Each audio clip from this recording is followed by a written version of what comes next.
we wanted to begin with a brief reflection on Matthew 25 and a prayer. Our time together is very much faith-rooted in the Christian tradition. And so I'd like to invite Pastor Melvin and Pastora Ada Valiente to come share with us a few words from Matthew 25 and to open us up in prayer for us. Thank you, Pastor. And they represent Copala, Convocatoria Pastoral, so we're so fortunate to have them. Good afternoon. My wife was supposed to be here, but she couldn't find parking, so she's going around. She said, you better be there, so that's why I'm here by myself. But yes, we are representing the coalition of Latino pastors who are now advocating for immigration reform and also fighting for the rights of those who don't have any rights. And it's a new organization. We started almost 3 weeks ago, and we have more than 50 Latino pastors joining, and we are going to have another meeting in January 3rd, where we're expecting 100 pastors, so it's growing in less than 4 weeks. And they have this enthusiasm and commitment to fight for the immigrant community. Matthew 25, this is the word of Jesus when he says that I was a stranger and you invited me in. And today I was participating in that march organized by Chirla, and I had a chance to speak about that also a few minutes ago. And I said that those who receive the immigrants receive Jesus. And that's the message that we're preaching, that this is a matter of compassion, love, being like Jesus, because we believe that Jesus was an immigrant too. His home is in heaven, but he came and lived as a stranger for about 23 years in our planet. And he understands the fights, the fears of those who are trying to find a better life.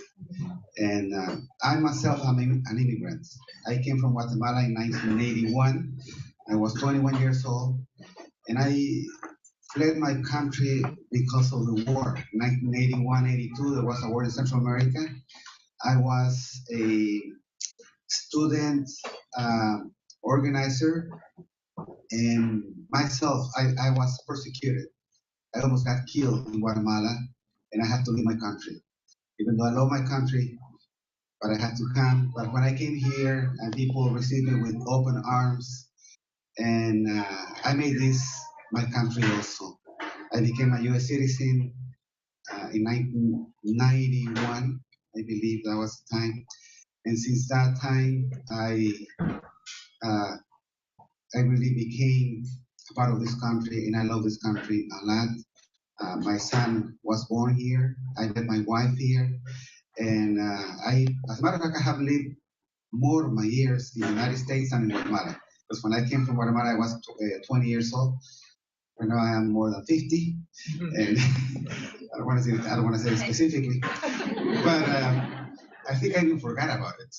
But it's really nice. And that's why I feel the pain of those who have fled the countries, especially those from Central America, who now they're fleeing the violence. We have seen a lot of teenagers being killed in El Salvador, Honduras, and Guatemala because of the violence that is happening over there. And when they come here, we can see that face of fear and the willing to live again and to have a better life, to achieve that dream that they have in their lives. And that's why I'm also representing them, and I'm here to say that this fight, this struggle that you are engaging in, it's from God. And God wants us to really love our neighbor. And I'm going to start by saying a prayer to dedicate this in the hands of the Lord. Heavenly Father, thank you for your presence. Thank you for being here today. We know that We are here representing different organizations. We would like to dedicate this time for your glory. Help us, guide us. We pray for this country. We pray for all those who don't have a voice. We pray for all those who are suffering, who are living in the shadows of fear and despair. And we know, Lord, that they also have dreams. They also want the well-being for their families. And that's why we are here today. Thank you for this wonderful group. Thank you for your presence. In the name of Jesus. Amen. Thank you. Thank you. After that time of centering, we wanted to give you a time to meet the folks around your table. And again, one of our big hopes is that this will just be the start of connections and community and networking, because the work will be hard in the months to come. And we need to be rooted in Jesus, in our faith, and in one another. So please just take about 5 minutes just to go around the table, introduce yourself, the organization you represent, and ask, what burdened you to come here? Like, why are you here? I'm sorry, Kate was going to do that. I wasn't sure if we hadn't talked about this before. That's okay. So I already did it. Sorry, Kate. Okay, so please do that. And you only have 5 minutes. Yeah, 5 minutes. 5 minutes.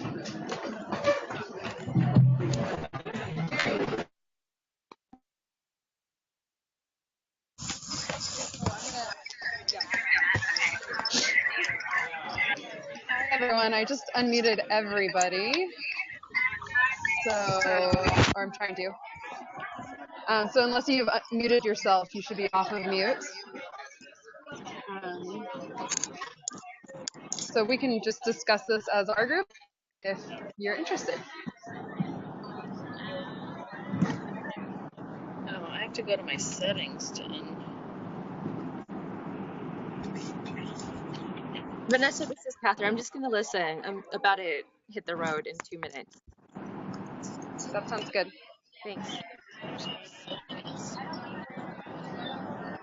I must have disabled the...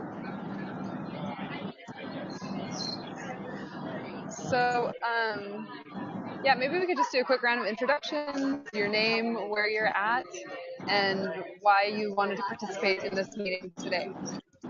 I'll just go quickly to model. My name is Vanessa Carter. I'm in Los Angeles. We're at Union Church of Los Angeles in Little Tokyo. And I'm here because the night that our new president was elected, I had never felt my privilege like I did in that moment, and the fact that I would be okay no matter who was president, but that I have a lot of friends who may not be okay. And that's why I'm here. I'm just going to call on folks. I think it'll be a little bit easier. Annie, would you mind going? Sure. My name is Annie Ashbacher. I'm currently in Woodinville, Washington, but I am joining the interchange team in MacArthur Park. And immigrants have long had a close spot in my heart. And since I'll be moving into a context where they're my neighbors, I want to be involved. And yeah, I want to know what's happening and how we can help. So. Brianna? Okay, hi. So I'm Bree, and I'm currently in Illinois, home for the holidays, but I go to Azusa Pacific University. And I want to be at this meeting because my friend and I actually created the petition that APU becomes a sanctuary school. And so it'd be really helpful to hear, I think, points from this meeting as to how to continue to facilitate the discussion on our campus. And I also interned for the Immigration Resource Center, which is a sponsor for this. Awesome. Kristen? Are you? Hi, sorry, you probably can't see me very well. I'm in a tunnel. I'm driving, or I'm not driving, my husband's driving, but I'm from Bellevue, Washington, and I'm just a volunteer at my church, First Presbyterian in Bellevue, and so I'm just here to learn more to help pass it on to people around me that I work. I'm a volunteer with a justice team at our church, so I'm just, yeah. I do some volunteer work at the detention center here in Tacoma, and so that's why I'm here, just to learn more. Thanks. And Mark, and anyone on Mark's side?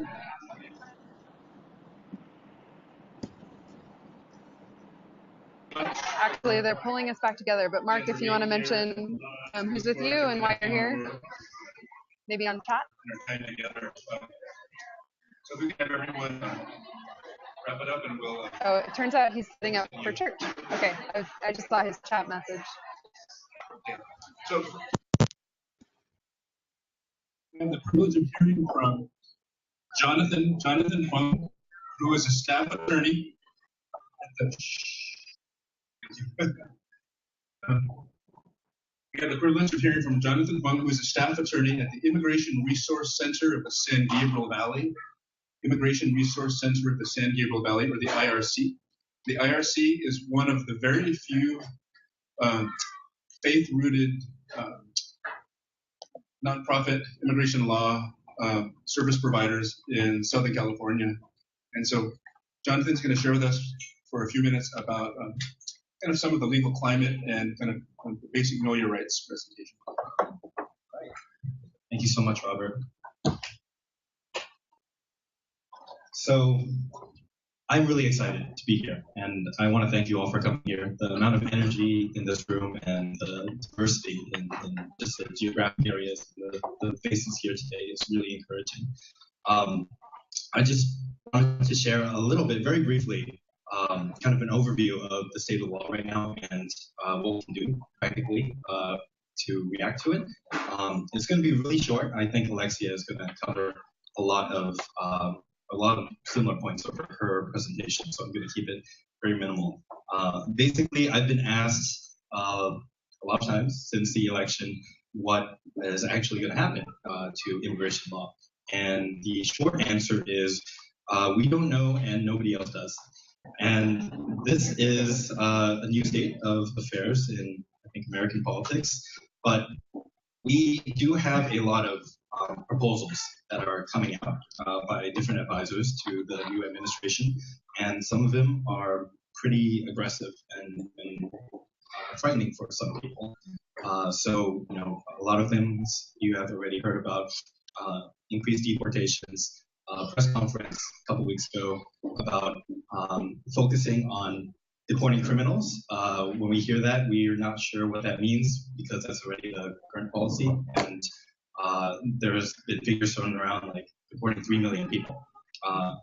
And we don't know where those people will come from. So when you hear things like this, people definitely become very afraid. And they want to react in a very sort of practical way to sort of meet the needs of the immigrant community around us.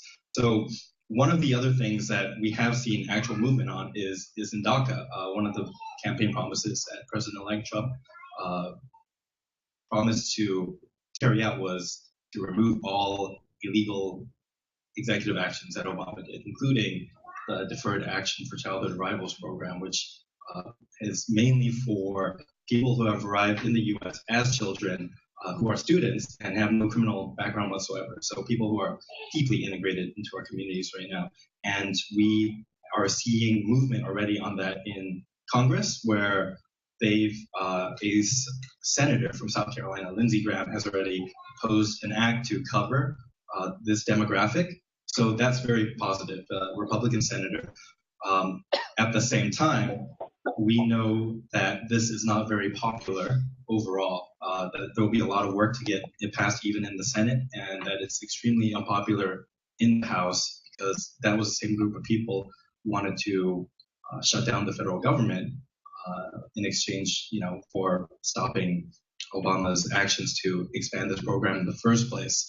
So what's very clear, Trump has already said that he will try to provide something for this group of people, children who he says are very hard workers and some of them were very good people. So what's very clear is that ideologically, there's not really a hard line for him. And he is he's keeping his finger on the pulse of public opinion. And even though this is going to be a very long battle, it's something that we can actually influence, and he is listening. So that is something that I really believe is a big opportunity for the church as a whole. And what are some things that we can do in response. One is we want people to be reassured by getting practical referrals to quality legal representation that will help them know what their options are before those change, before they go to other places out of desperation and perhaps get scammed, notarios. So there is a website actually in all of your packets. It's on one of the slides, immigrationlawhelp.org actually has a graph. You can put in your zip code and find all the closest legal nonprofits in the area that you can refer people to if they ever ask you where they can go for help that is reliable. And so we also, I'm from the Immigration Resource Center of San Gabriel Valley, we also have resources in the back that you can contact us and refer people to us for low-cost consultations so that they know exactly where they're at. Another thing that we can do that's very practical is provide advice that is generally applicable to everyone, even regardless of policies. So we are going to be doing Know Your Rights trainings in the future, late January, and also a presentation in 2 days on Tuesday in the the Lake Avenue Community Foundation. So if you guys are interested in volunteering and helping out with that or attending, I have a sign-up sheet in back with the Immigration Resource Center name on top. You can go ahead, fill that out, and indicate that you want to help out on the side. And that will be from 6 o'clock to about 7:30 at the Lake Avenue. Winter Park? Oh, Villa Park. Never mind. We'll update the address later. And basically, emergency family planning is another big option that we want people to really get ready for. Basically, knowing what they can do to practically prepare their family in worst case scenarios, even if we don't ever want to see that happen to them. Getting things ready, as in knowing who will take care of your children, who will take care of the elderly, what sort of medical things need to be taken care of if somebody is detained. So we have sign-up sheets in the back if you want to volunteer for our organization, and if you want to get connected to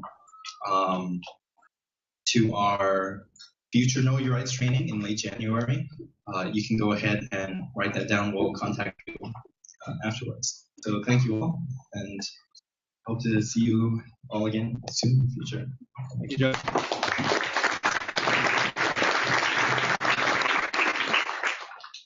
So we're going to transition next into our main presentation about Matthew 25 movement. Please give me 1 second.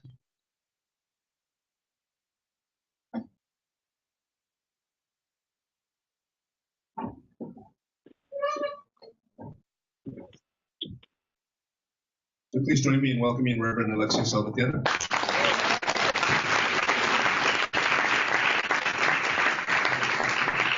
Boy, it is so exciting to see all of you here. Give yourselves a hand. I'm just so proud. So I have a lot of information to share with you, and we will also have an opportunity at the end not only to ask questions, but also to do some very concrete activities today to advance this movement. So I know that that's coming. So the Matthew 25 movement is an effort to build the broadest coalition of Christians possible who are willing to take the pledge, who are willing to sign up to say, I pledge to protect and defend the vulnerable in the name of Jesus.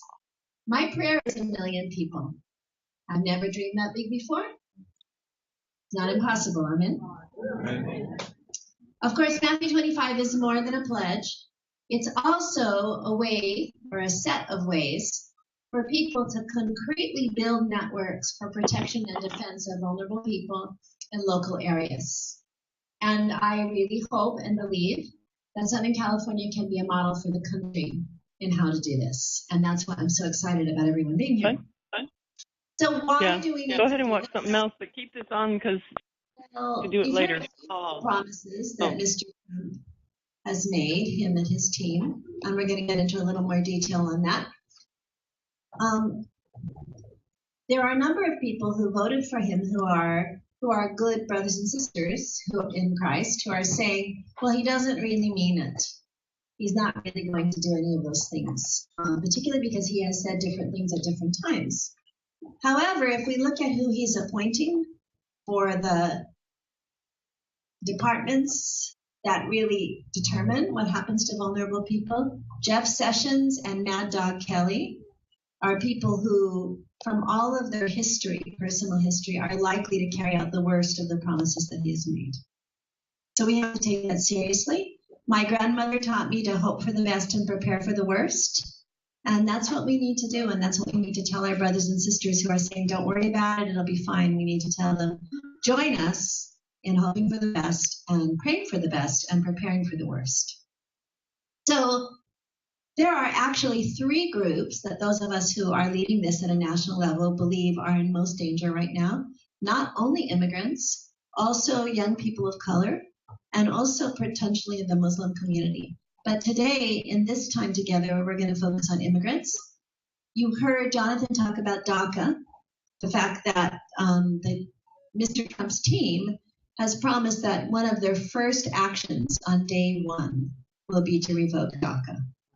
And there is some good news around this federal bill that has been proposed, and we'll focus on that later. But that doesn't change. Even if that bill begins to go through the process, that does not change. That if he revokes the executive order on day one, that all of the recipients of deferred action for childhood arrivals have a deportation order. That's what deferred deportation means. 750,000 young people have a deportation order. So we need to keep that in mind. We don't know what they'll do about that, but we just need to keep that in our minds and hearts.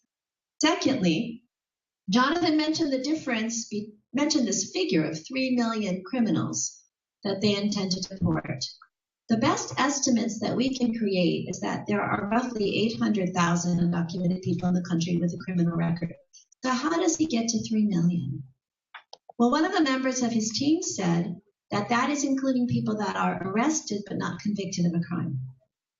So that instead of an ICE detainer, which holds people after they're about to be released from custody, that this would actually pick somebody up and immediately take them to ICE before they go through any kind of court process.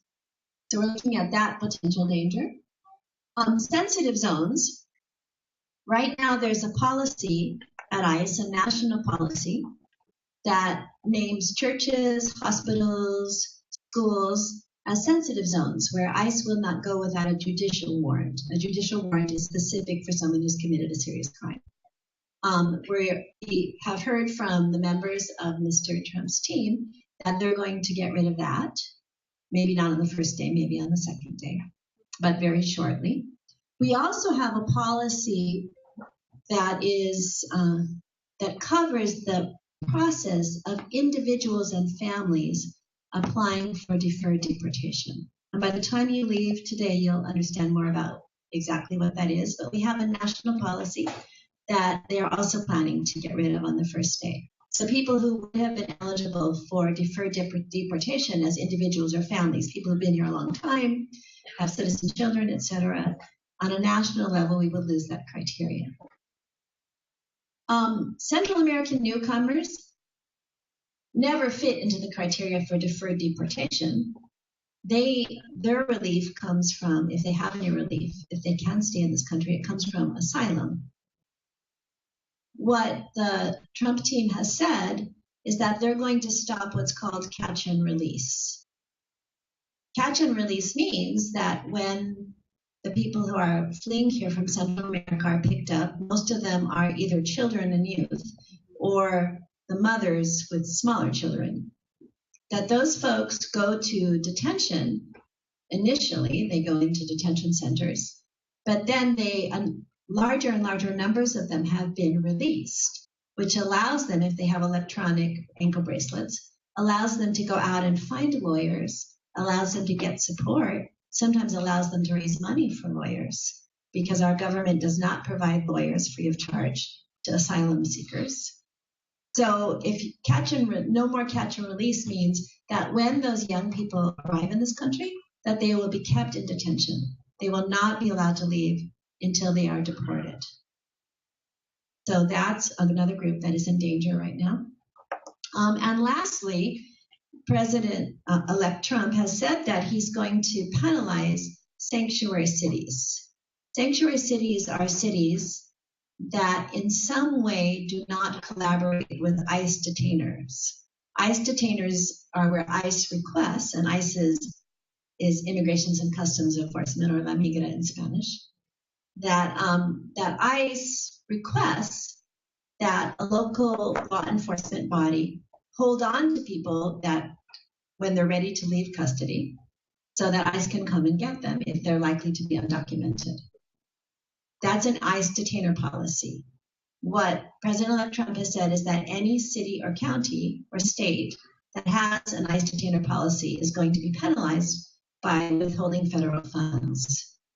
Again, we don't know if he'll be able to do this or how widely he'll be able to do this, but this is an area of danger. So I'm just running through right now potential areas of danger to the immigrants in our communities. What are the goals of Matthew 25? Well, the first goal as a disciple of Jesus Christ, I say this, is prayer. If 1 million people not only sign a pledge, but start praying, I believe that we'll see some good things.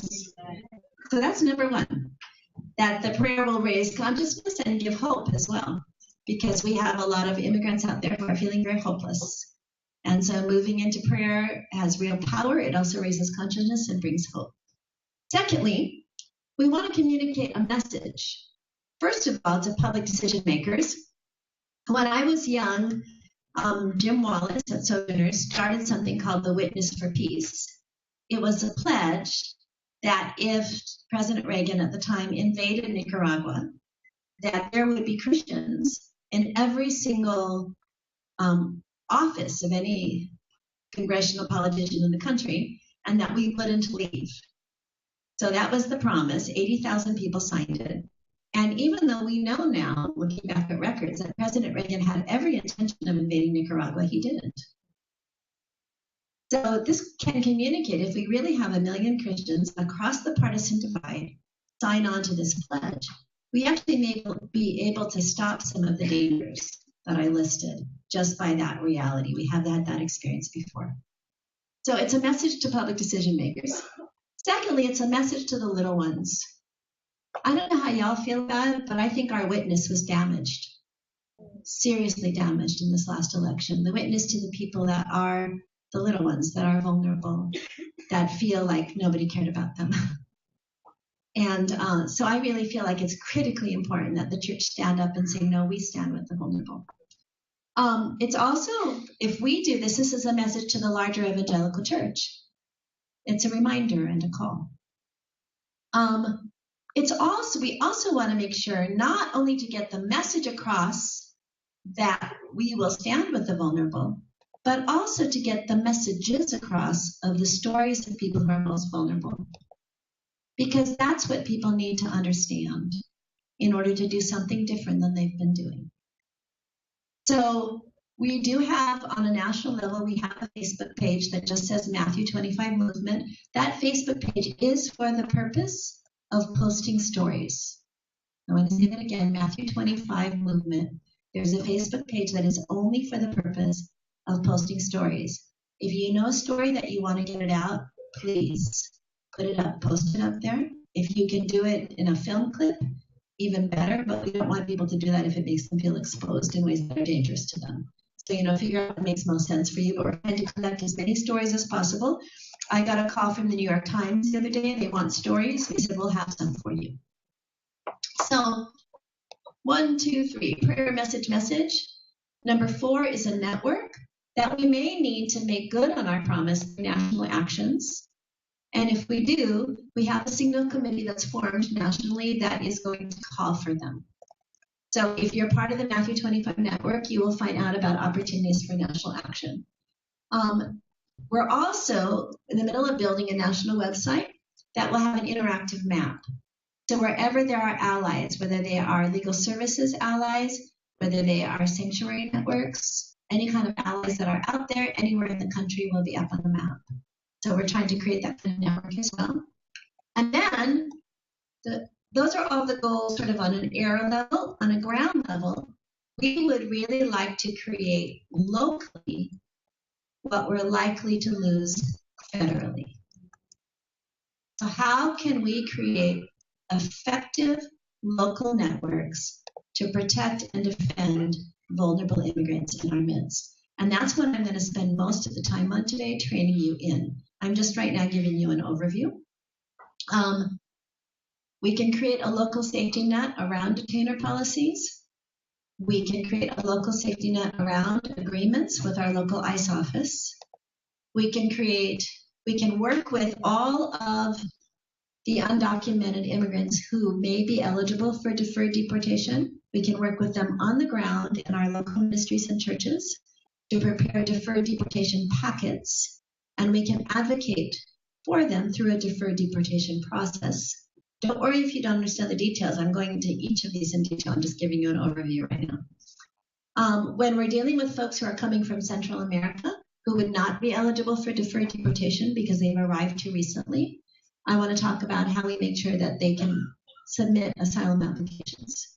Because if you submit an asylum application, you're basically home free for at least 2 years. And that gives us some time to figure out what to do next. So I'm also going to talk a little bit about physical sanctuary and rapid response, which is sanctuary in the streets. Those are both options, and I will be clear about what those options are and what they do. And lastly, I hope that Southern California will be a model of a safe zone. There will be safe zones in the country, and there will be danger zones. And people will come from the danger zones to the safe zones, some of them possibly on an underground railroad. We don't know yet. But whether or not they come on an underground railroad, they will come. And the question is, can we resettle them? Can we help them to settle in the Los Angeles area in Southern California? And to make that sound a little less daunting, I've been thinking of it in my own mind as the Tio Project. You know, your Tio comes, your uncle comes from Mexico, and you have to get him out of the house, so you find him a job. So a lot of us know how to do the Tio Project. So we just need to be thinking of it that way because it makes it more accessible. So these are the goals of the Matthew 25 movement that we're building. So I'm going to get into each goal and do a little bit of training on it. But please write down your questions because I'm going to go through a lot of information, and then we're going to, like I said, make a time for questions where we will also be doing some activities.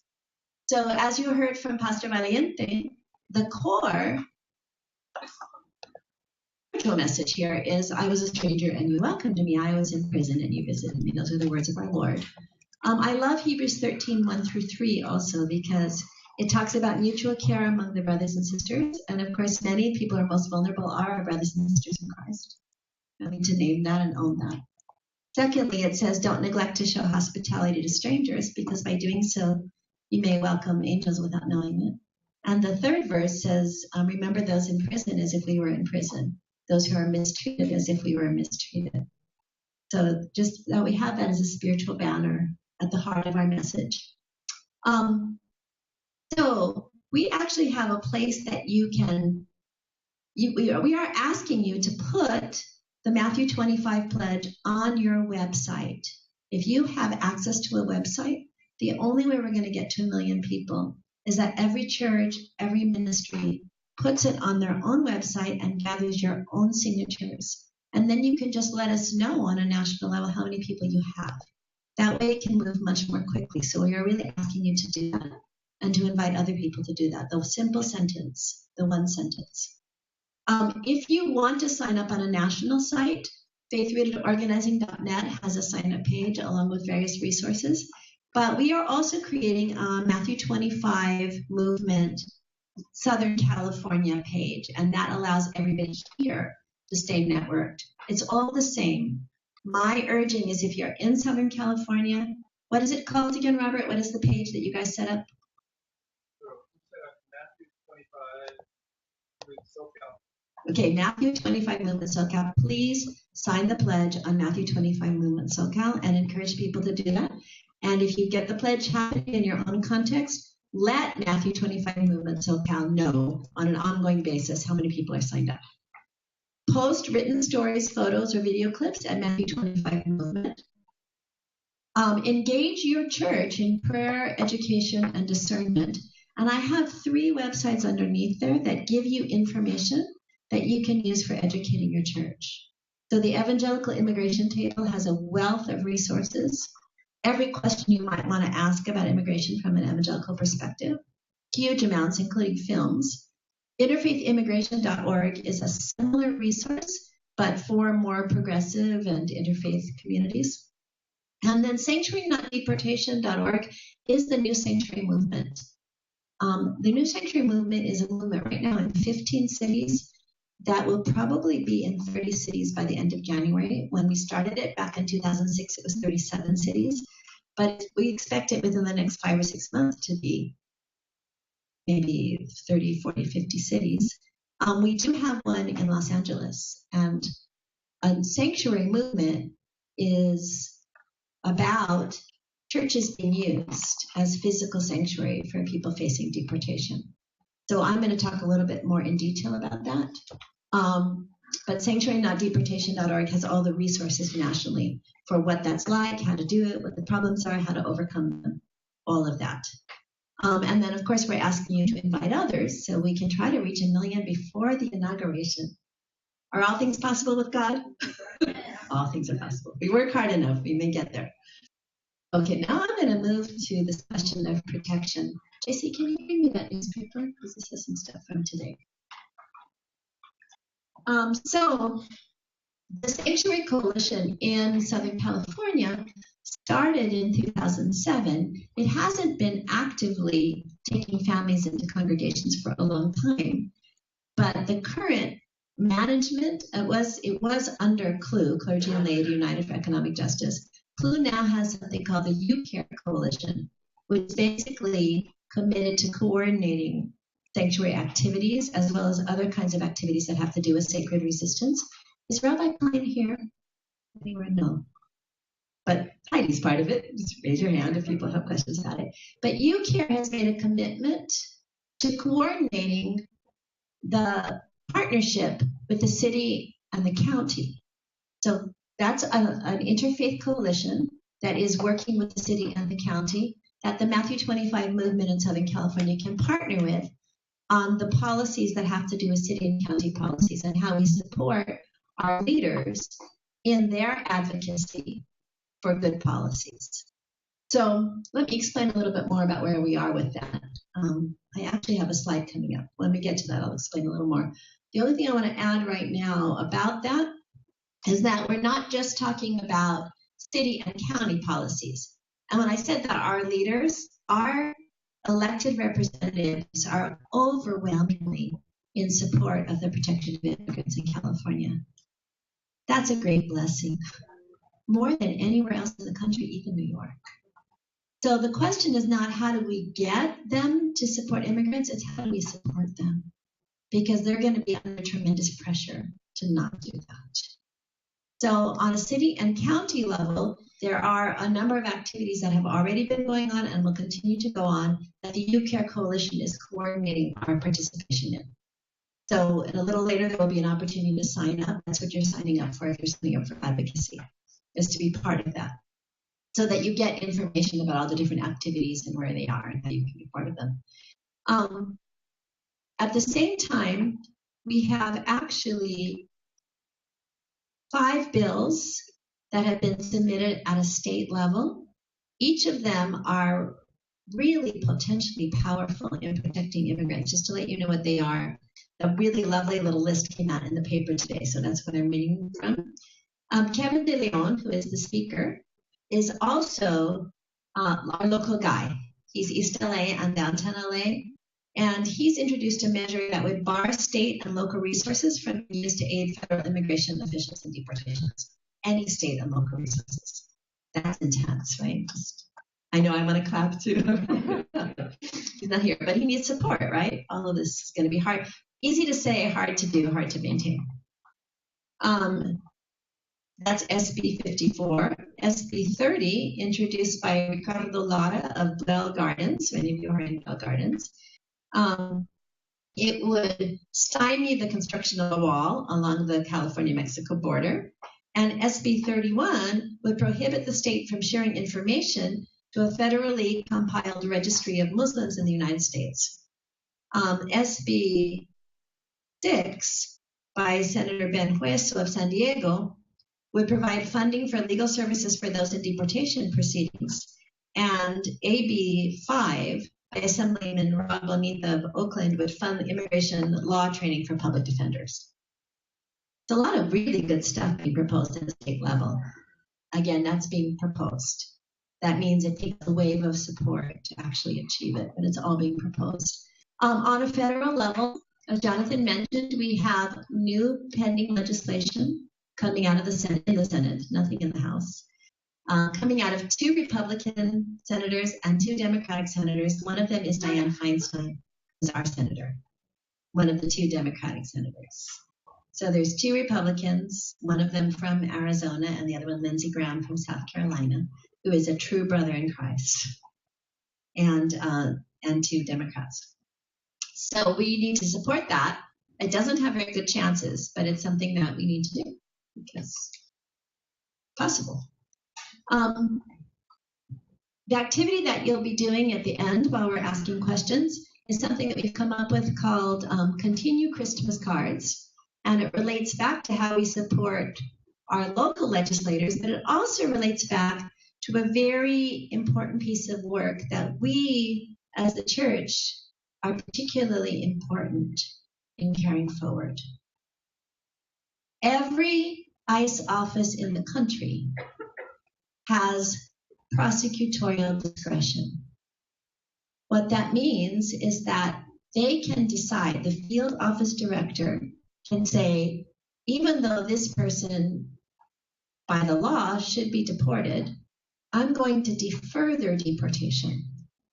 So I'm going to give them a year initially where they know that they are at the bottom of the backlog. So there's a 10-year backlog. That family is officially at the bottom of the backlog. They are the lowest priority for deportation. So it's a prioritization of deportation. And it's an official guarantee to an individual or family that they are at the bottom of the prioritization. Some of them are also awarded work permits, others are not. When I was a kid, the field office director used his prosecutorial discretion primarily for the relatives of Mexican movie stars. That's who he gave it to. We've come a long way since then.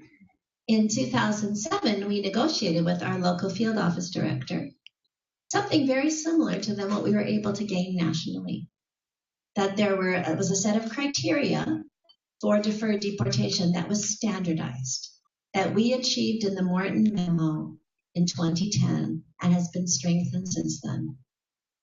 It said, these, and when we first met with the field office director to talk about this, at that time he would not meet with the immigrant rights groups, he would only meet with religious leaders. When we sat down to meet with him, he said, I'm a cop, I'm a good cop. I really want to focus on going after the bad guys and not splitting up families. I need your support in this. Because they do need our support, they need our cooperation. They're supposed to be fighting terrorism, it's supposed to be core to their focus. So they need our collaboration as a community. So we were able to talk about that. If and when we lose the national, I say if and when, even though I think when is pretty clear. When we lose the national, we have a really good chance of meeting with our local field office director and basically reinstituting the Morton Memo for Southern California. He covers all of Southern California. So the Family Council is an immigrant rights groups organization that is very concerned about the separation of families and has been very involved in the past in meeting with the field office director, even though he wouldn't initially meet with them. He has met with them in the past. And they want to sit down with us as the Matthew 25 movement in Southern California and figure out how we can work together on advocating to establish a very clear set of deferred deportation policies that we can all use to advocate for individuals and families. Does that make sense? Right, it's very important for people to get a hold of that. And the Continue Christmas cards is an activity that you can do today at the end while we're doing questions and answers. And they're cards that we want to take into the meeting with the ICE director and to take into the meeting with Dianne Feinstein and to say, you know, we have a wonderful spirit during the Christmas season of hospitality and generosity. And we really want to continue that after Christmas. So that's why they're called Continue Christmas cards. And you'll have a chance to fill some out. So that's a local advocacy piece.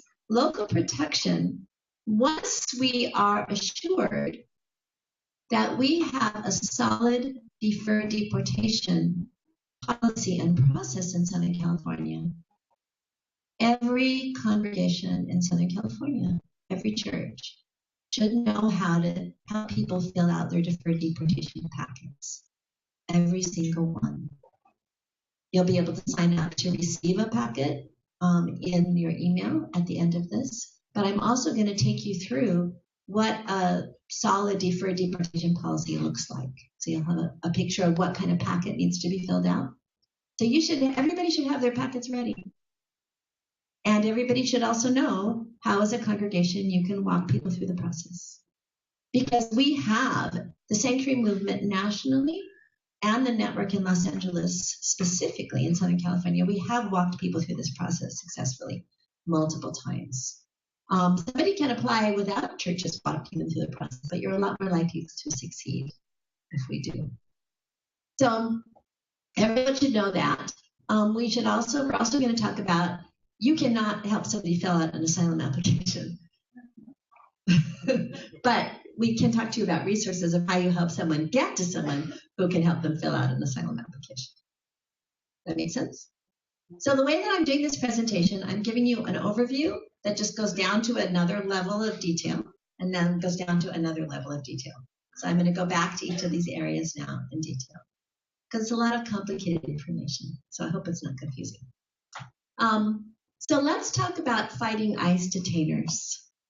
All of the legislative proposals, well, not all of them, at least half of the ones that I mentioned have to do with fighting ICE detainers.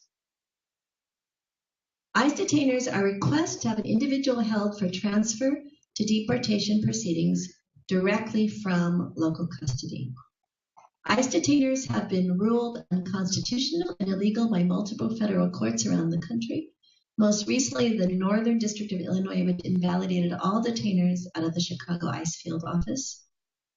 If we talk about sanctuary cities, by the way, the word sanctuary there has no precise legal meaning.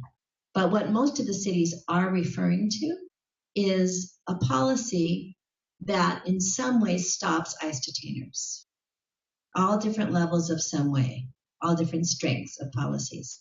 But when Mr. Trump says that he's going to withhold federal funds, we're talking right now about 5 states, 514 counties, and 38 to 47 cities, depending on how you count it. So we're talking about a massive number, and there are more being added every day.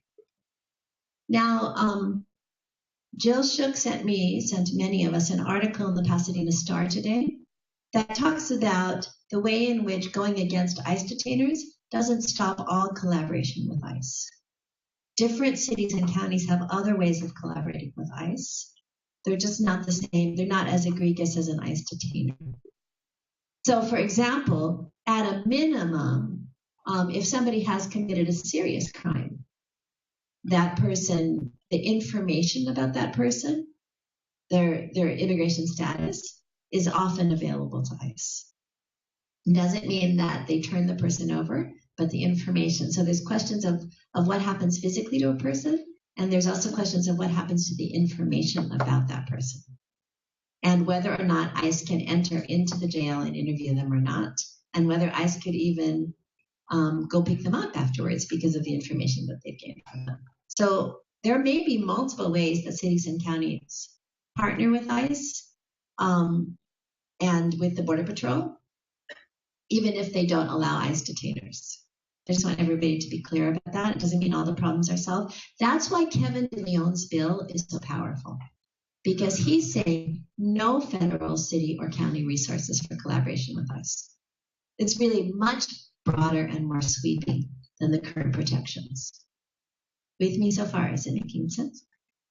Special Order 40, by the way, which is the order that we have in the city of Los Angeles that creates a firewall between local law enforcement and ICE, goes back to 1979. So it wasn't created to support immigrants. It was created to encourage immigrants under Daryl Gates, who was the police chief at the time. It was created to encourage immigrants who were victims of crime to report. It had a law enforcement purpose, not an immigration-oriented purpose. So there's a lot of good cops that are supportive of the separation because it makes local policing more effective. So everyone should just know that. So there will be local advocacy around fighting ICE detainers. Particularly if Mr. Trump is able to penalize cities and counties, there will be a lot of pressure. We don't know yet. We think that it will go to court. We're sure it will go to court. The question is what will happen while it goes to court. And so it's up in the air, but we're all going to need to get involved in that. This is the policy. This next slide is the policy from ICE that makes churches sensitive locations along with schools. We really also want to fight on a local level. We want to negotiate on a local level with the field office director to maintain this policy, because nobody should walk into a church and be scared. So we're going to fight for that, and we'll see if we can achieve it. But that's another area of advocacy. So if you had any questions, this is the actual policy that currently exists. This is what ICE themselves says on the website. I thought it would be interesting to see it, about prosecutorial discretion for deferred deportation. ICE only has resources to remove approximately 400,000 aliens per year, less than 4%. These are the resources. This is independent of what anybody wants, including Mr. Trump, right? They have the resources to deport about 400,000 people a year, less than 4% of the estimated illegal alien population. So what deferred policies for prosecutorial discretion for deferred deportation recognize is that there should be a prioritization of enforcement based on any actual threats and needs to our country. So that's the heart of it, just so that you can see what they themselves say about it. When ICE adopted the national criteria for deferred deportation in 2010, a number of opponents called it backdoor amnesty. It's not backdoor amnesty. It's just good policing. That's what it is. So what are the criteria? How do you know if an individual or family can successfully get deferred deportation? So I'm going to go through 2 slides of positive criteria and 1 slide of negative criteria. Negative criteria doesn't mean that that person cannot get deferred deportation. It just means that it's much more difficult, that you have to work much harder. So these are the criteria: how long you've been in the United States, with particular consideration given to any time that you've been here lawfully, like people who came and then overstayed their visas. Circumstances of your arrival, the way you entered, particularly if you came to the United States as a young child. I want everyone to see that, because every DACA recipient qualifies under that. They have a deportation order that comes from coming out of the shadows.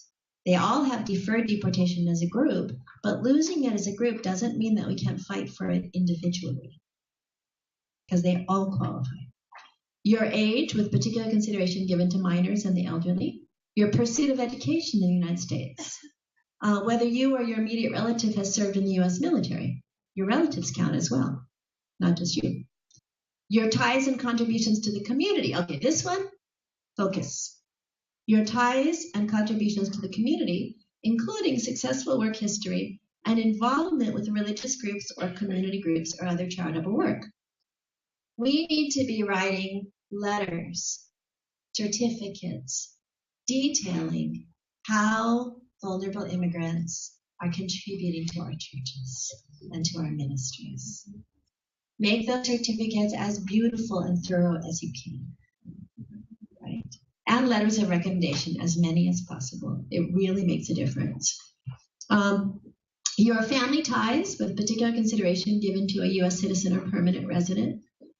Whether you or your spouse is pregnant or nursing, whether you are the primary caretaker of a person with a mental or physical disability, a minor, or a seriously ill relative. Those are all important, right? So many of our people are involved in that in one way or another. Other positive factors, whether you suffer from severe mental or physical illness or your spouse, whether you lack ties to your home country, again, every dreamer qualifies for that one, right? Whether the conditions in your home country are unsafe, and whether you have any conditions like a medical issue that cannot be cared for in your home country, whether you're likely to be granted temporary or permanent status or other relief from removal. So if you're a domestic violence victim, for example, even if you don't currently have a U visa, if you might be able to get a U visa, if you're a victim of a crime, whether you are currently cooperating or have cooperated with federal, state, or local law enforcement. So if you're a member of a union and you're fighting for some kind of a union campaign, you should be protected under that. So whether you're a plaintiff in a lawsuit, whether you're a witness in pending criminal investigations and prosecutions, whether you're a plaintiff in a lawsuit regarding civil rights or liberty violations, whether you're engaged in activity related to civil or other rights. That's pretty broad, right? I mean, can you imagine all the different ways that people meet these requirements? You just have to document that, right? And the fundamental, you can see that the fundamental question under all of this is this person a blessing? That's how we would name it. How are they a blessing to our communities, to our churches? The degree that you can name that, you can fight for them. Negative factors. If you entered illegally, which most people did, that's a negative factor. But particularly if you entered after you'd already been deported, that's much worse, right? If you've been deported and you've come back, that's a hard one. Again, it doesn't mean you can't overcome it with lots of positive factors, but you just need to know that it's a negative factor. If you have any kind of criminal history, particularly drug-related, sexual exploitation-related, DUIs. I talked about this to a group from the Catholic Church of deacons, and there was this huge gasp when I said DUIs, and it wasn't the Hispanics, it was the Irish. But just so that you know that. Any gang relation, and this is very difficult for us because we have so many rehabilitated gang members in our churches, people who've jumped out of the gang to be in the churches. So I want to say you're just going to need to make this argument that this person really has changed their life, that because it's a really big factor when you're doing this. Now, asylum, as Jonathan mentioned, I put down here a way to find individual lawyers, immigration and law help, and I actually didn't have the information for immigration resources. So they have it. It's good that they have it. It's got a list of all the nonprofits. Yes, great. And then in Los Angeles and Orange County, we have the list that you've seen up there. There are some of them really focus on children and youth. Most of them, to some extent, will work with adults as well and families. Esperanza has a clinic that is particularly effective when it's not full. Unfortunately, all of these people are often full. But Esperanza runs pro se clinics that try to help people with their asylum applications. By the way, if you have lawyers that are willing to volunteer, we always need help with that. And Esperanza is willing to train lawyers, I want everybody to hear this, who are not immigration lawyers. So if you have a retired lawyer in your congregation who did some other kind of law, Esperanza will train them to help people do asylum applications. And we really, I can't underline this enough, because Central America is such a desperate situation, and because this catch and release policy could be so terrible, we really need to get as many people as possible getting their asylum applications in.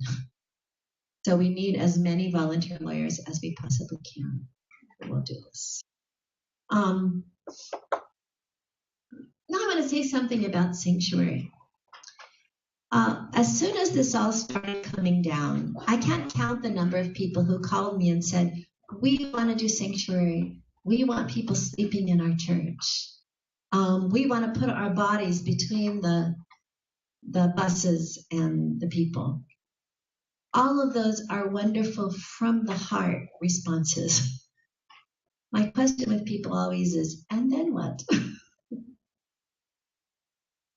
The sanctuary movement nationally has gotten to be really expert at deferred deportation. So that somebody in an area where the authorities are hostile can go live in a church because they have a deportation order that's down to the level of final, of bag and baggage. They can go live in a church and feel somewhat safe while they're getting them deferred deportation. In an area like Southern California, where the authorities are so supportive, there aren't going to be a lot of people who are eligible for deferred deportation and who feel the need to stay in a church after the application has been filed. Not going to be many people in that circumstance. When we did sanctuary, we had a problem here because we brought people inside who didn't have options and it became house arrest. It's not actually any safer, and it's certainly not very comfortable to live for years inside a church. Your children get death threats. It's not a good thing. Now, for some people, they are in such a desperate situation that there may be people who need this even in Southern California. We're not ruling it out, and we really do want to know if you have a church that's willing to provide it. But we have to be very careful about it because the point is what tells the story in a way that changes hearts and minds, and what actually protects and defends people. Those are our criteria. Just because it's dramatic and it makes you feel like you're doing something is not a good criteria. That makes sense. So we do want to know who's available for physical sanctuary, but that's not our primary need. Everything else we've been listing is our primary need. But just in case we have somebody who's in that rare situation where they are actively facing immediate deportation, and we think we might be able to save them over time, there might be a space for them. And I'm going to talk in a minute about the legality and the process of doing that. By the way, the biblical justification for sanctuary, it comes out in Numbers 35. It says, it's that old. This concept of churches as sanctuaries goes back thousands of years. It's around the world. It says, speak to the Israelites and say to them, when you cross the Jordan into Canaan, select some towns to be your cities of refuge, to which a person who has killed someone accidentally may flee. They will be places of refuge from the avenger, so that anyone accused of murder may not die before they stand trial before the assembly. So sanctuary is God's remedy for an unjust response to a crime. It's protection until there can be a fair hearing. And in ancient Israel, somebody who had killed someone accidentally was being immediately hunted by the family. Life for a life, right? So that person needed protection. What I always say to people who say, what is it about illegal that you don't understand? I say, what is it about cruel and unusual punishment that you don't understand?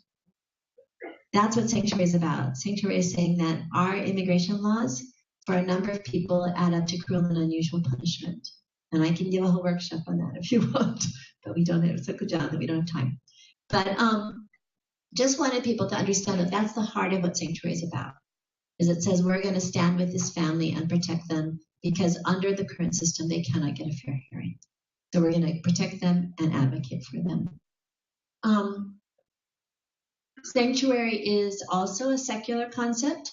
I just want to make sure that everyone knows what a sanctuary city is, just because that's being talked about all the time.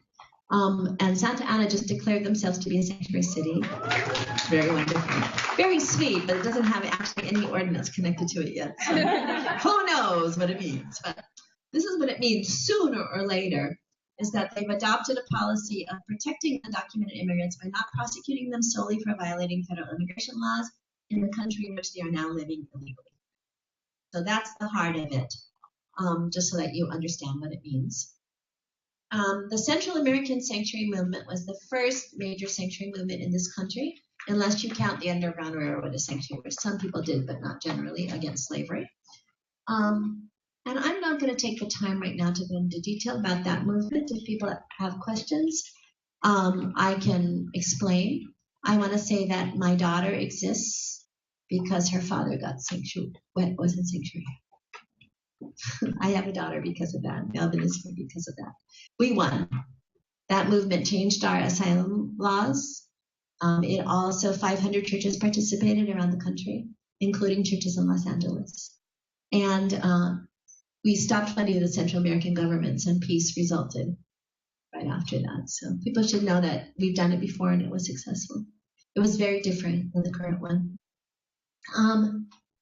It was infiltrated, and there were people indicted. Now, y'all need to know there was only one conviction in the whole country, and that was for transporting and not for sheltering. So when people say, is this illegal? I mean, there was a grand jury process under President Reagan, and they couldn't convict one person for harboring. So just so you have a sense of that, they convicted that one person for transporting across a state line. Just so that you know that. The New Sanctuary Movement, that if you go to sanctuary.deportation.org, that's the site. We started here and in Chicago and in New York at the same time. And again, I'm not going to go into all the details. I don't think we needed to. Just for you to know, again, legally, that the legal argument used for the New Sanctuary Movement, a little different from the first one, was that, and actually this is quite a conservative legal argument, but it was very effective, which is the separation of church and state. That we as churches can minister to whoever we want to. Nobody can tell us who we can minister to. And so that's the fundamental legal argument, along with a legal argument around open admission and seeking legal status. That the legal definition of harboring says that you're hiding a person so that they're protected from, so they're hiding a person so that they not suffer from the consequences of their action. And what we said in that sanctuary movement is, no, we're not hiding them. They're openly staying with us. And we are seeking some kind of remedy for them. We're not trying to stop them from consequences. We're trying to seek a remedy. So those were the legal arguments. We've never yet had to use them. Not a single, not under President Bush, not under anyone. We have not had to use them once. We've not had anybody come in and charge us. We don't know, as Jonathan said before, what Mr. Trump and Mad Dog Kelly, General Kelly, who calls himself Mad Dog. I'm not calling him that. He calls himself Mad Dog Kelly. And Jeff Sessions, I don't know what they're planning, and but you should just know what some of the legal arguments are that have been developed about this, in case you choose to do it. And there's some information on sanctuary campuses that we didn't even put in your packet. I do want to talk about sanctuary in the streets, which is another strategy that has been developed out of Philadelphia. Philadelphia has a rapid response program that they've developed. Whereas if somebody is in their house, let's say, or they're at their workplace, and ICE shows up, and that person knows their rights, so they don't open the door. But ICE is on one side of the door, and the person is on the other side of the door. Or if it's a workplace raid and ICE is coming in there, Philadelphia has a system where they have a cell phone number that the person can push a button and call. And it he can text or he can push the button, and it immediately lets 1,000 people know what's happening, so that people can come down, so that they can pray, turning that area momentarily into a sensitive zone, into a place of worship, and they can actually film what's going on, so that that can be sent immediately online to the news. So and hopefully you could slow it down. Maybe you might even be able to stop it. If you don't stop it, at least you document it. That no one has yet used it in Philadelphia. The reason why people haven't used it, I think, is that it's, again, one of those wonderfully dramatic ideas that is not highly feasible, except in one form, which I'm going to tell you about in a minute. I just want you, when I say it's not highly feasible in most forms, I want you to imagine that somebody in East LA has ICE at the door, and they hit the button, How long will it take people to get there? Whatever's going to happen will have happened.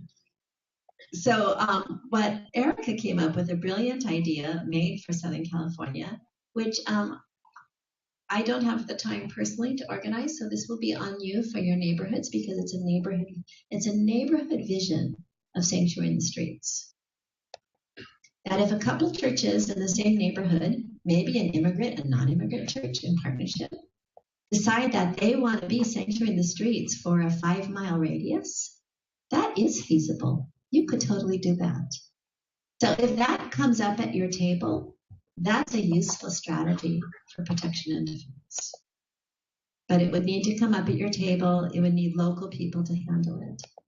But it's certainly something we can do, particularly if we maintain this whole question of sensitive zones, which I think we should be able to maintain. By the way, that's the little card that they give out for anybody who wants to participate. If people are in need of or think they might be in need. And, it's a real ministry for people to have that card. But you just have to make sure that you can actually feasibly follow through. Because how terrible for someone to have that card and not have anybody be able to follow through. So, it is really a ministry to feel like other people are standing with you. Boy, I'm actually on time. I can't believe this.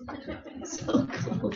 I've been rushing through this. And so one more thing. This is the last thing I want to talk to you about before we go into our time of question and answer and time of practical response.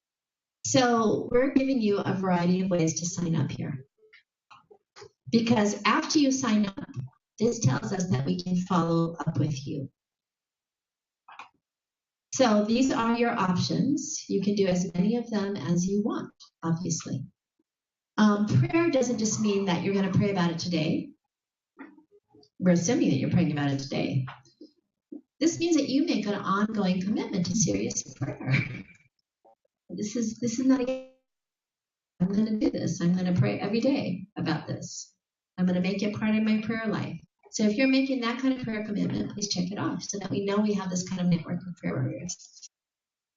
Education means that you're going to educate your church and your ministry about what's going on, about the dangers, about immigration, about the 92 scriptures that call on us to welcome the stranger.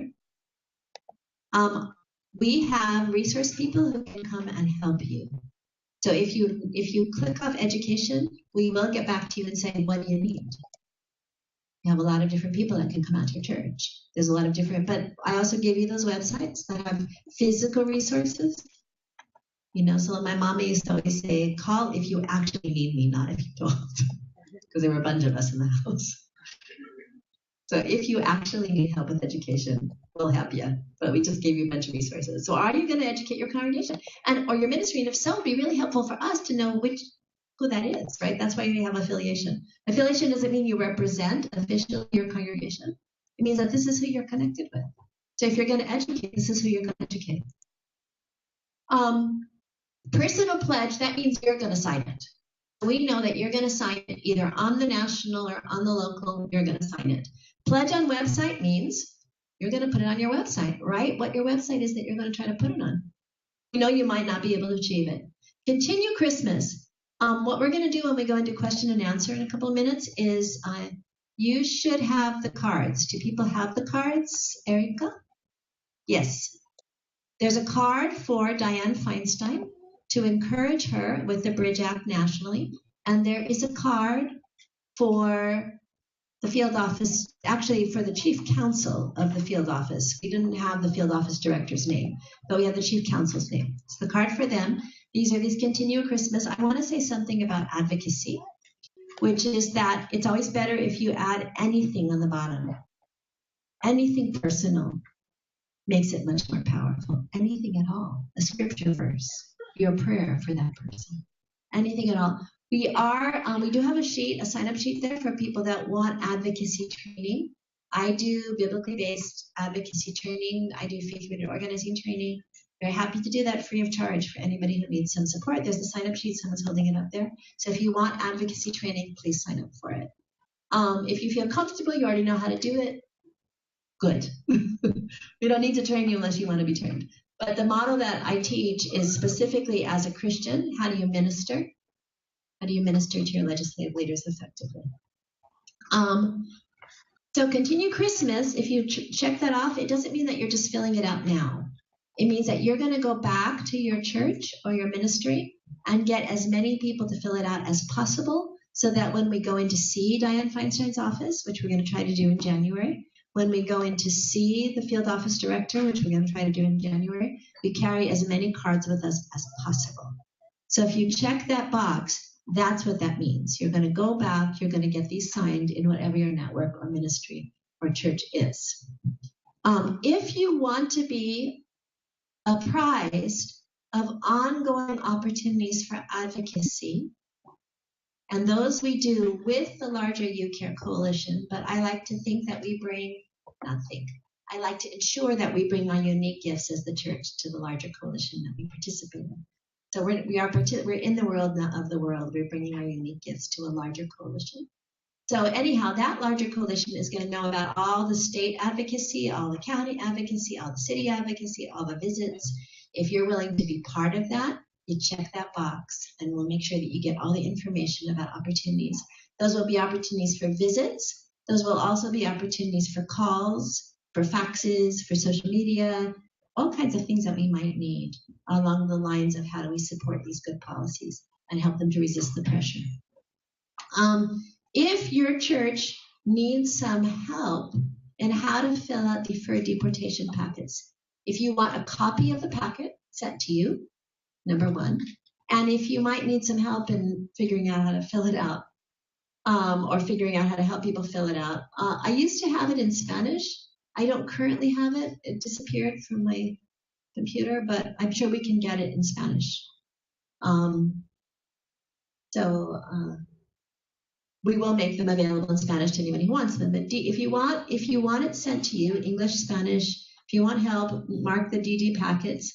If you want to learn more about the advocacy process for deferred deportation, mark that. If you're willing to collect stories, again, mark that just so that we know that you are. We know how many people are. If you're willing to collect stories and put them up on that Matthew 25 movement page, please let us know that you're willing to do that. If you're willing to do physical sanctuary, if needed, if you're willing to do local neighborhood rapid response, put that on. And then resettlement. If people start coming here because we really succeed and we become one of the safest zones in the country, people are going to come here.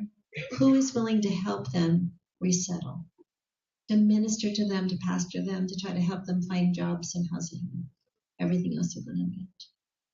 That's up to you how you do it. Like, people are getting confused.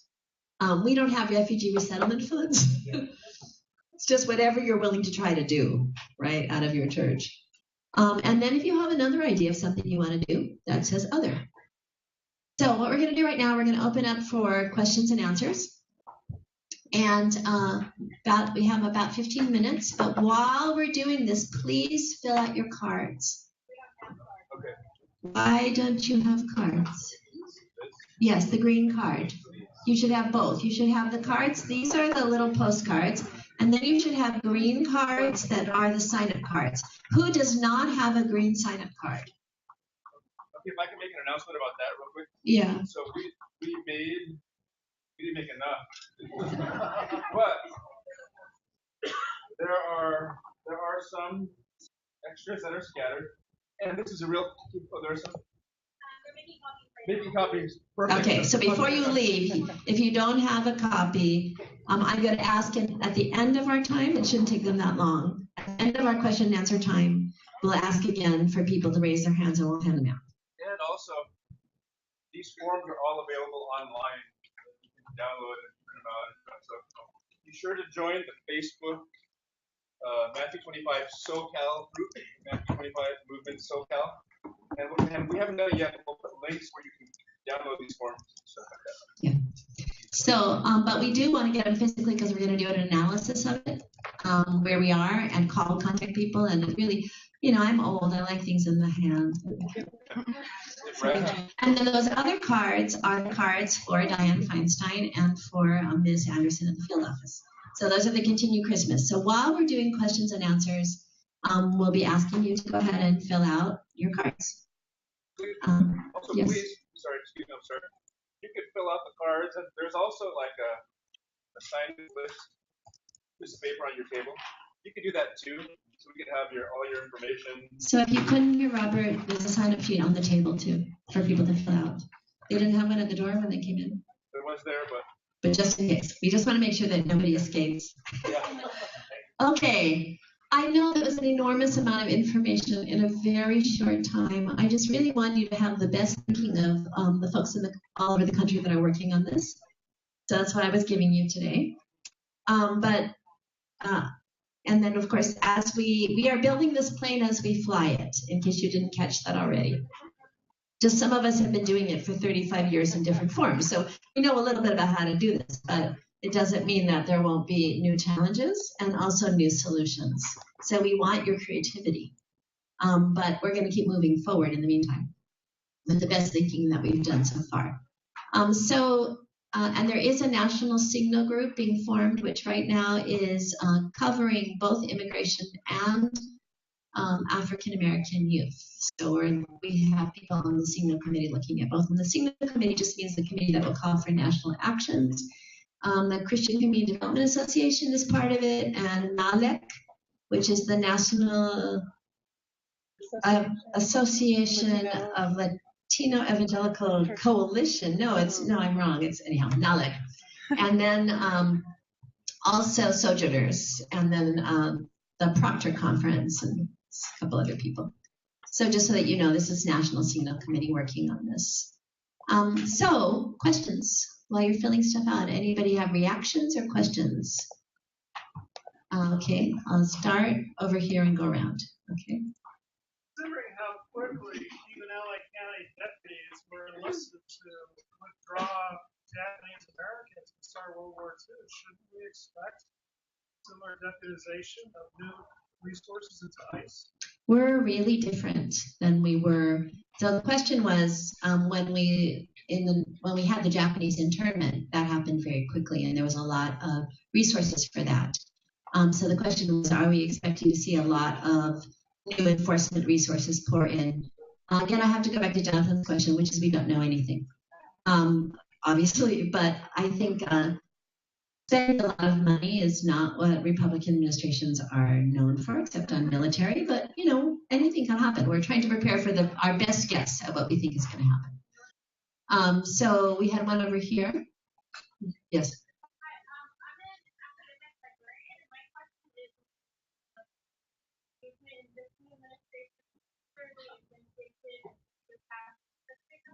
Yeah.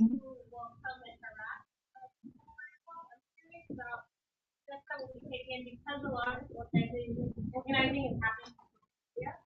Curious about the steps that will be taken to ensure digital privacy and stuff like that, and what will be happening in, I guess, kind of being cautious of what kind of threats and harassment might follow. So that's a good question. I want to repeat it so people can hear it. So how will we do our best to ensure the privacy of data and the safety of the people that are involved as leaders in this? So I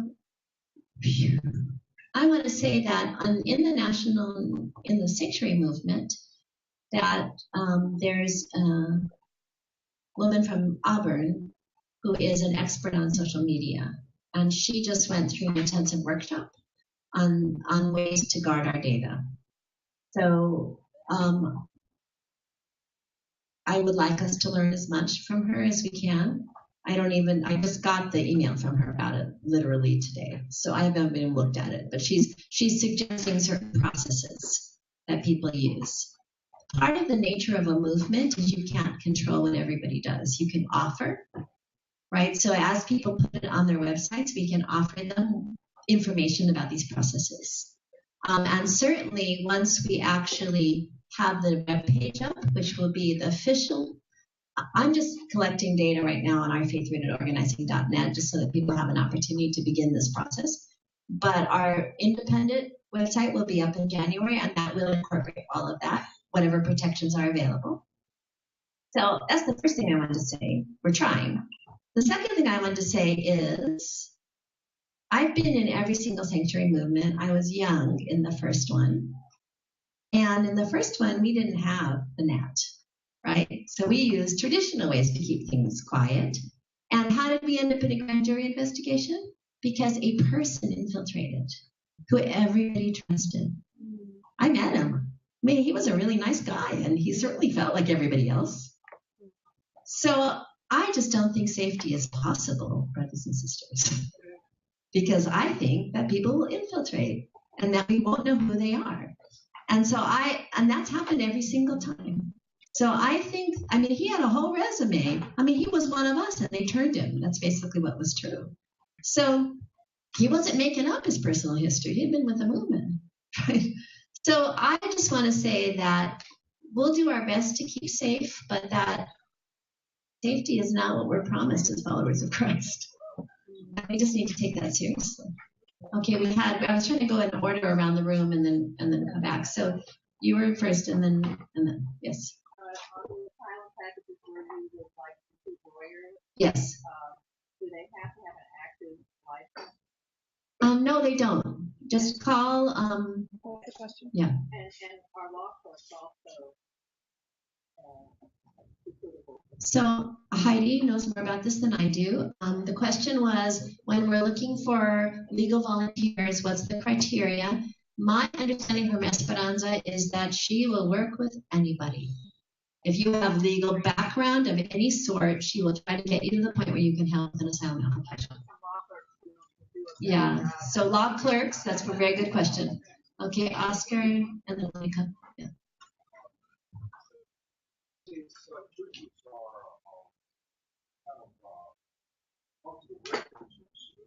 For educational candidates. We have a strategy to educate the churches and particularly all the denominations that they have a history, in any network. And two, we have templates for document that can be used, in a way to articulate. Yeah, that's a very good question. So the question was, do we have templates for recommendation letters? I've been asked that before, and I was trying to look through our old materials for them, and I didn't find one, but then I was told by Sanctuary Not Deportations that they have them. So nationally, they have them. But a recommendation letter is just a recommendation letter. If you know the positive characteristics that we listed, my sense is that the more original, the better. Right? That if you're a recommendation letter, if I'm a boss and I get a recommendation letter and it's standardized, it doesn't have as much power as something that's more original and personal.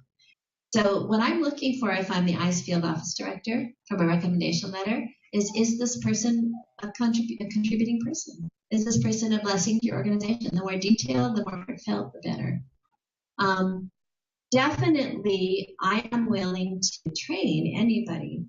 I mean, we're talking about denominations, churches, if they need help helping people fill out the packets. Take a look at the packet. If you check that off, you'll get one in the email. Take a look at it and see if it looks self-explanatory to you. If it does, use it. If not, I'm very happy to come and train people about both the packets and the process. And I'm not even the only one. There are several of us who've worked with these things. So there's a number of us who've worked with them. So, Monica, yes.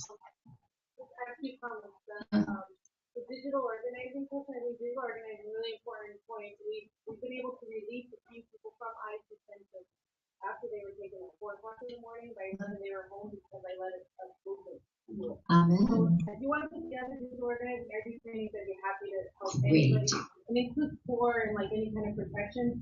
But we could take a lot of Kusum and Syrian activists, we use different names, and basically whatever you put online is what you want, like on a billboard. That's how I use social media. If you don't want it there, use Signal, use other apps that really protect you. We could do training. But one thing about the gang affiliation one that I'm concerned about is this is the intersection between law enforcement and accountability. Because I personally don't think that authorities are on their side. I think we have to be very vigilant. And so the gang injunction, that battle against gang injunctions and the step cards that people, the children of color, I would say children, Yeah. 12-year-olds are forcibly prostituting, and we really need to be on that battlefront too. There's an overlap there with immigration. Many are citing step parents where they're forcibly assigned that they're gang affiliated, and then this lasts their whole life. When they get stopped by police later on, they get charged with all the crimes of the gang. Part of what we're trying to do nationally with this is under our national website, we're having a bucket for immigration and a bucket for criminal justice. And we're hoping to create a real dialogue nationally among people doing each, because they're working on toolkits, we're working on toolkits, we're trying to see where it intersects. So some of that work is going on nationally. I'm just not an expert in it. And it's starting to figure out where the intersections are. Monica is a great resource, so we will send out, when we do our follow-up email, we will send out her information. And I do want to say that social media individual advocacy campaigns are very powerful. It's not just physically getting there for rapid response. I just never think that way. I wasn't, I wasn't born using that language, and I haven't learned very well. We have Glenn and David. Let's do David and then Glenn. Yes.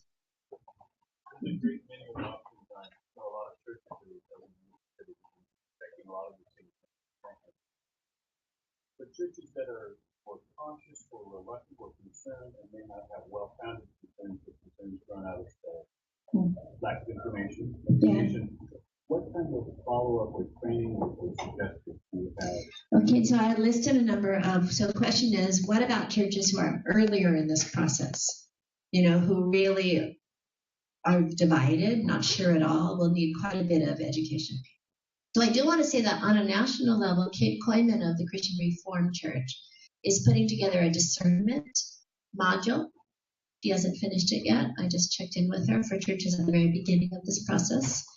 I do want to say that the resources from the Evangelical Immigration Table are excellent for churches at the beginning of the process. That really help people to reflect on it. The other thing that I just want to suggest personally is don't try to get the whole church on board to start something. Start with a few people that are interested, and then it spreads from there. Don't worry about it being official. Let it be organic. That would be my suggestion. It could take, my goal is to have as much in place as possible by the inauguration. And that's why even with putting it on the website, what we've been encouraging churches to do and ministries and schools is to put it on the website as an option for an act of conscience, not because that church or that school or that ministry has already endorsed the pledge. Put it as an option for an act of conscience. And keep your own database. You don't have to give it to us. Just tell us how many people are on it.